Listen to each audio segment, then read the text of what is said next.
All right, so we're going to begin the glossary, which is really in a way, it's a summary of the book with the key concepts presented in alphabetical order. So it may be that this is a useful way of, in a way, as I say, summarizing the whole book through the main ideas that are described briefly in alphabetical order in the book. Okay.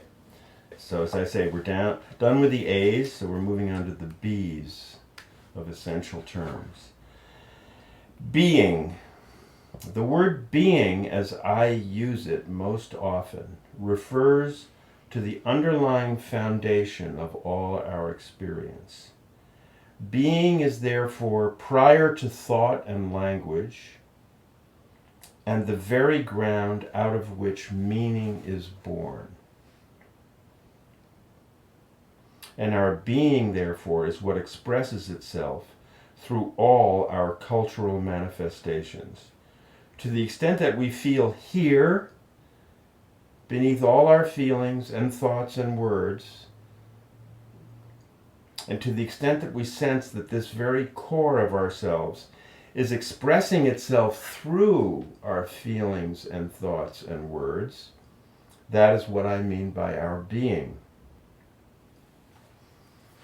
And there's a note here. Many philosophers use the term being differently from me or address questions such as the being of things as opposed to the being of consciousness in a way not central to this book. Others, including some postmodernists, post-structuralists, deny the existence of being altogether as being as a made-up concept added onto and trying to attribute a metaphysics of presence to what are really simply cultural effects. I disagree with this latter group for reasons explored in Chapter 8. To me, the idea of being is absolutely critical to affirm that there is a reality that we exist as an active word. We exist into the world that is our ground, that can be known indirectly through language, can be evoked and expressed, that it reveals itself through sound, through language, through the feelings we have, but there's something under it that's not defined by feelings, thoughts, or language, that is the essence of who we are manifesting itself. That's what our being is, as in the book. That's the idea of our being. There are many philosophers and thinkers who deny the existence of that. That's what I'm saying there at the end of that section. And I don't agree with them, is what I'm saying. I don't agree with them, because I think they fail to name and affirm what most needs affirming, so that people can grasp that we are really here, that we're not an effect of language or of, just a little speck of our moment in history and culture, completely conditioned and just being produced like widgets by the cultural machine. No, we are really here with each other. That's a main point of the book, is to say, don't doubt that, affirm that, and we can change everything. Okay. A postscript to that earlier recording about being is that because we are, because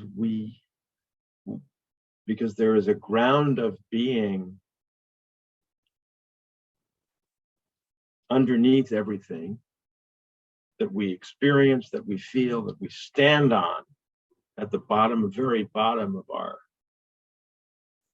sense of self, the ground of our being. Because that is the case, and it's the case everywhere, we have the power to illuminate what is otherwise invisible, to illuminate meanings that cannot be inferred just from the culture or language, but rather guide, enliven everything around us, every act we engage in, all social manifestations. People fighting wars are caught up often in a nationalistic frenzy that involves a certain kind of fear of the other, withdrawing of the self, a grandiose vision of belonging to a nation state that will defeat the other nation state, often including male strength manifestation as a way of compensating for an underlying fear of vulnerability and longing for it.